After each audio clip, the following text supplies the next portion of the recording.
Okay, everybody, in this chapter, we're going to talk a little bit about foreign policy. And, there's been kind of some approaches to foreign policy that are different among the left and the right. So let's go ahead and take a look, and then we'll try to put a definition to some of these things. So, if we look as of 2020, the United States has the most expenditures toward military, and it's kind of the practice that we have always continued where we kind of need to build a strong defense. And if anybody knows sports, and especially in basketball or football, usually a strong defense is one of your best offenses as well, right? So just kind of looking at other countries, China, India, those are countries with huge populations.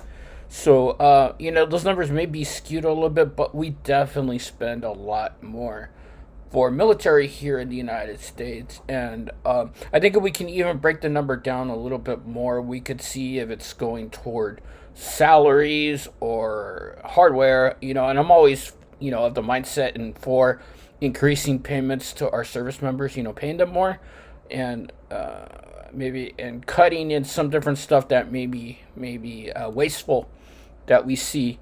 I come from working at government as well, and I know how there could be waste in government, and we can tidy that up. Okay, we also have this concept of idealism. Wilsonianism is an example of this, where we feel that we have the moral duty to spread democracy, protect human rights, enforce religious freedom, freedom of the press, and economic freedom throughout the world.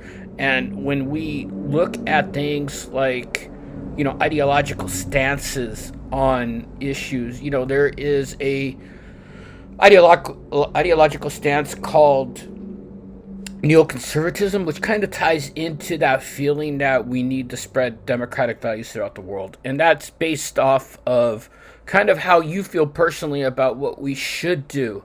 And when should we get involved in a conflict? When should we impose our will?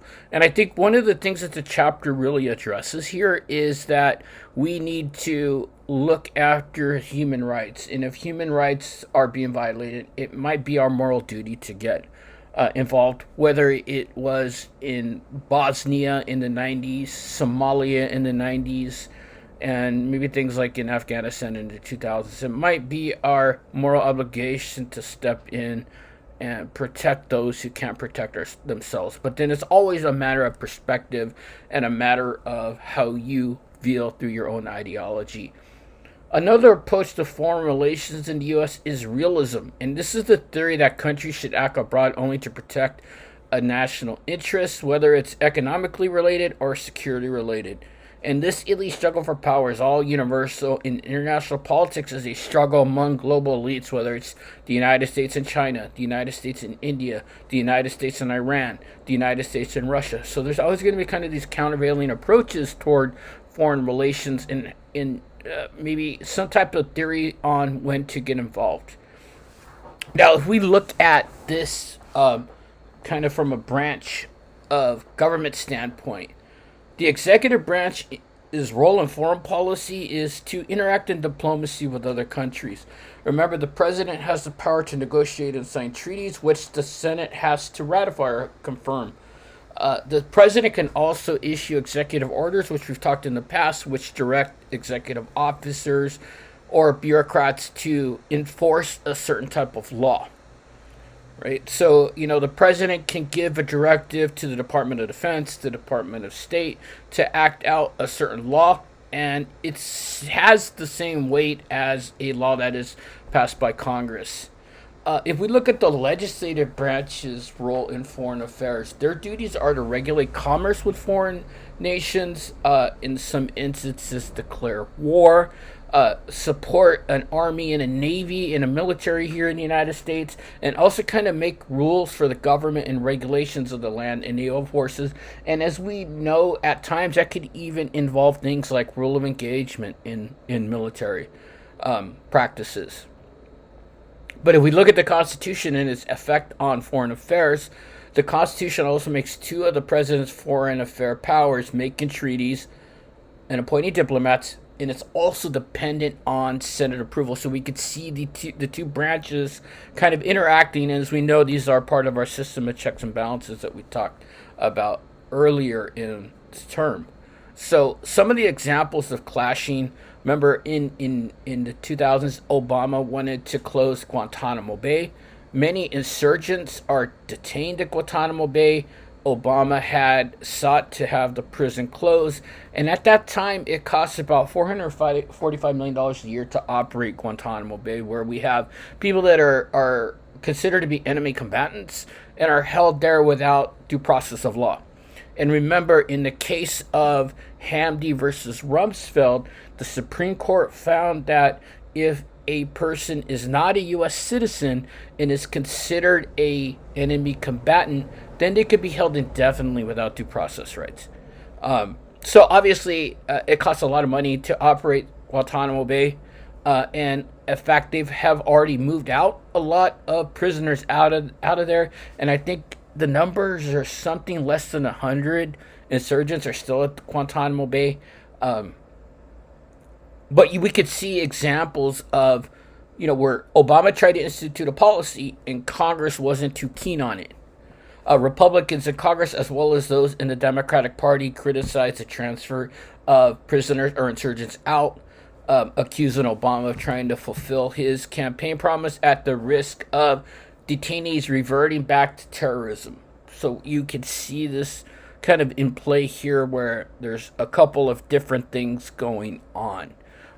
Obama was trying to act good on his promise, but at what cost would that have been? And that's something that we can look at from an ideological perspective. And, you can always speculate, but we really never will know for sure.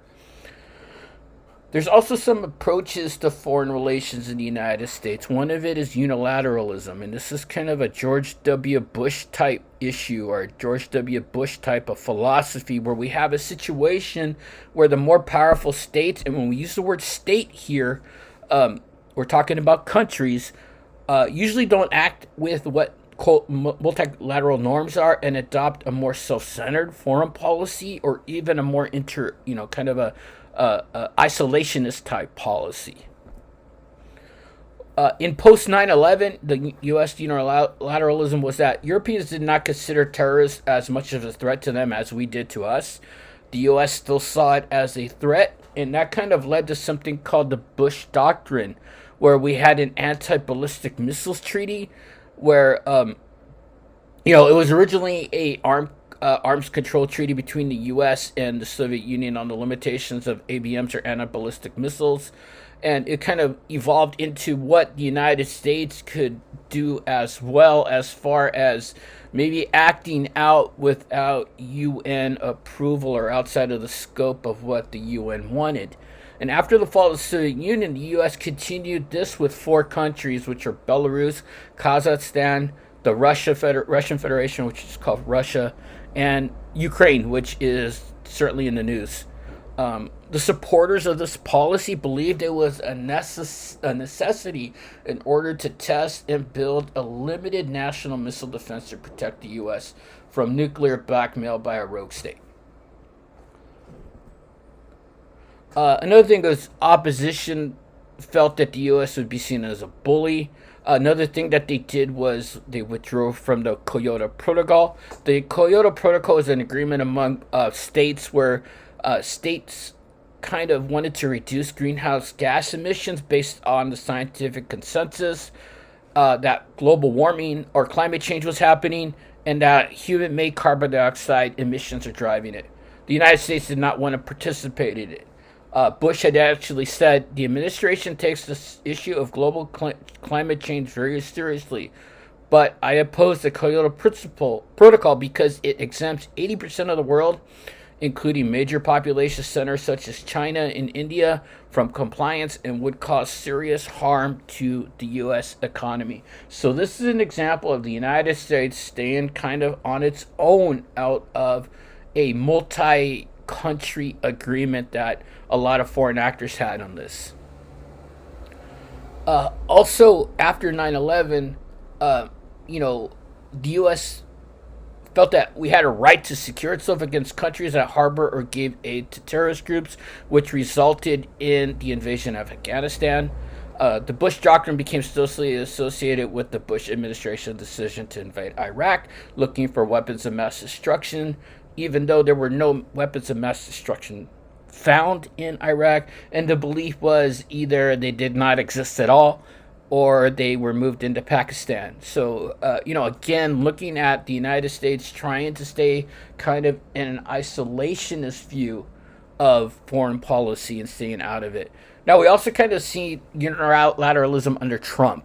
And, his whole America First program pulled out of a nuclear agreement with Iran and also pulled the U.S. out of key international agreements in favor of a return to the raw power politics that he believed better suited the U.S. Something like the Paris Accords was an example that we withdrew out of. He ordered the killing of Iranian General Qasem Soleimani, reasserting the American kind of exclamatory dominance in the Middle East. Bullied Britain into shutting the door to Hawaii. Pressured NATO allies and paying more toward the West's collective defense, so actually having them pay more money to help pay for NATO, and forced better trading terms for Canada and U.S. through the United States-Mexico-Canada Agreement. Now, we also see kind of war as politics. So we have military elites. These are forces that should be used to protect vital national interests. They have clear objectives, and they have the support of Congress, and these are to be deployed at the very, very last resort. We have political elites as well as economic elites, and these kind of work in hand where, we can at times exercise physical force on countries, but we could also use economic sanctions to help punish countries and maybe, in a sense, get them to comply with policies or, threaten them with war. So here we kind of have, the aspects of defense-making policies. We have to have threats identified. We devise strategies to help mitigate these threats. We determine the appropriate requirements, and then we use budgeting to determine how much all of this is going to cost. In defense-making politics, we hear the term military-industrial complex a lot. And yeah, their military-industrial complex has a lot of influence on politics and our budgeting and our defense-making policy decisions. But, it comes into a view that the government is deeply involved in this as well. As we have, the defense system here and the Joint Chiefs of Staffs and the National Security Advisors all advise the president on what we should do foreignly and what we should do as far as foreign policy. Currently, we have about 1.5 million men and women in uniform. We're deployed all the way over the world. We have a large contingent in South Korea. Afghanistan has been pulled back a little bit, and we have military forces all over the world. And I just don't like to count military forces. We also have to count their families because they're effective. They're affected in ways as well. And they're trained for combat, peacekeeping, nation building, and I think even some instances humanitarian processes or humanitarian missions. Let's have the United Nations Security Council. The primary goal of the United Nations Security Council are peace and human rights. The Security Council holds the real power. They could deploy forces to a conflict, and we've seen action happen in Korea, Kuwait in the 90s, Iraq in the 90s, Iraq again in the 2000s, and Afghanistan. 15 members, 5 have extraordinary veto powers: China, Russia, Great Britain, France, and the U.S. We also have NATO. NATO's been in the news a lot lately with the Ukraine and the issues going on there. NATO developed out of World War II, the North Atlantic Treaty Organization. It was a response to Soviet aggression during World War II, and that aspect to try to contain communism. And an attack on one NATO country would be an attack on all, and kind of a joint military command was established. We saw the kind of the collapse of communism in the late 80s. This was a direct result of Soviet President Mikhail Gorbachev renouncing the use of military force that had kept those Eastern European bloc countries, the countries all in Eastern Europe west of Germany, uh, got them out of power, put a little bit more democratic government into power, and we started to see the declining of communism throughout the world, even though we still have a few communist states around here. NATO intervened in Yugoslavia. Remember, Yugoslavia does not exist anymore. It was broken up into a bunch of independent countries. NATO had intervened in Yugoslavia to halt the genocide against Bosnian Muslims. Slobodan Milosevic was committing a genocide and a NATO air campaign against Serbian targets ended this aggression. So you have a bunch of little independent states throughout what used to be Yugoslavia. We saw NATO action in Afghanistan. Only time NATO alliance was called to respond to an attack on a member after the 2001 terrorist attack here in the U.S. on 9/11. Had a military victory out of Al Qaeda and the Taliban. The U.S. turned over command of its military forces in Afghanistan to NATO in 2003, and NATO created an International Security Assistance Force. And if you ever take the Political Science 101 class, you're going to kind of learn how, in a sense, Afghanistan is considered a failed state. We try to implement democracy, and it didn't really work. And just most until recently, we had troops up in Afghanistan, and a lot of them have been withdrawn. Also had NATO over Libya. Libya was going against a lot of what NATO was putting up. A lot of human rights violations, and UN resolutions called for the protection of Libyan citizens against dictator Muammar Gaddafi, and an air mission under U.S. General was implemented. Now we have some threats. We have nuclear threats. Only about 9 nations have nuclear weapons, and there is really concern. And I remember growing up in the 80s.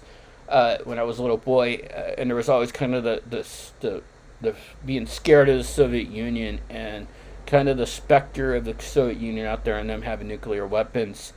There are other countries that might be, kind of producing nuclear weapons that never really been proven, but it's something that there's definitely a threat out there, whether it's Iran or North Korea. But we kind of try to engage in some of these these nuclear non-proliferation treaties in order to prevent them from being produced. Also reduce arms. Deterrence is based on the idea that people who are rational in other countries can be dissuaded from launching by the threat of a devastating retaliatory strike, kind of the thought of mutually assured destruction, which is probably one reason we would never get into an armed conflict with China, because there would be nothing left. Something simple as that to say, right? Mutually assured destruction. Both countries would be devastated. And there's some other things about protection and other things that come out with military and nuclear capabilities. Currently, greatest security threat to the U.S. is, we still have, the radical Islamic feelings that are out there. North Korea and Iran are still major states that may have nuclear weapons.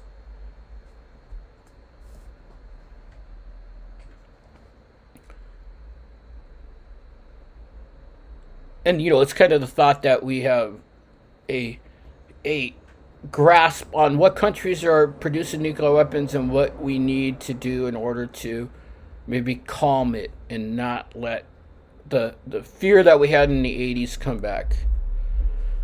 We'll still always have a terrorist threat. I think now, with some of the things that have been going on here in the country, one thing we always have to take a look at is domestic terrorism as well as international terrorism.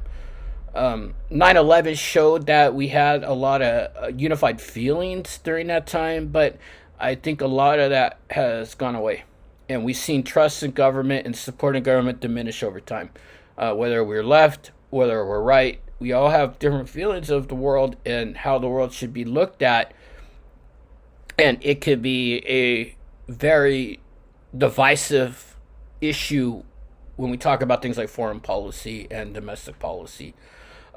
We talked about domestic laws that have been put into place to, kind of react with repressive measures like the Anti-Terrorism and Effective Death Penalty Act, which came out of a result of a form of domestic terrorism in Oklahoma City in 1995. We talked about the Patriot Act and how that has kind of whittled away at some civil liberties that we've had. We currently are always engaged in the global war on terror, and how some of it is looked at in the things that come out of what our war on terror is.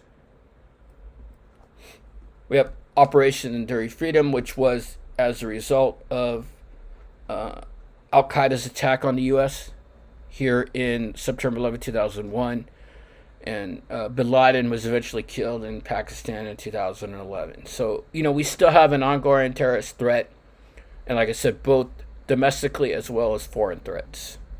Talked a little bit about enemy combatants in the past. We deal with a lot with drone warfare. Unmanned drones locate and attack targets. Civilian casualties. And a lot of it was also aided by the Pakistani military during that time. Operation Iraqi Freedom, the war in Iraq, which we talked about. We look at the United States and global trade. The United States is definitely an economic elite. We saw two of the first banks to collapse due to the U.S. mortgage meltdown were also in Germany and Britain. And here's our GDP. GDP is typically the amount of money that a country is making. So our GDP is about $20 trillion.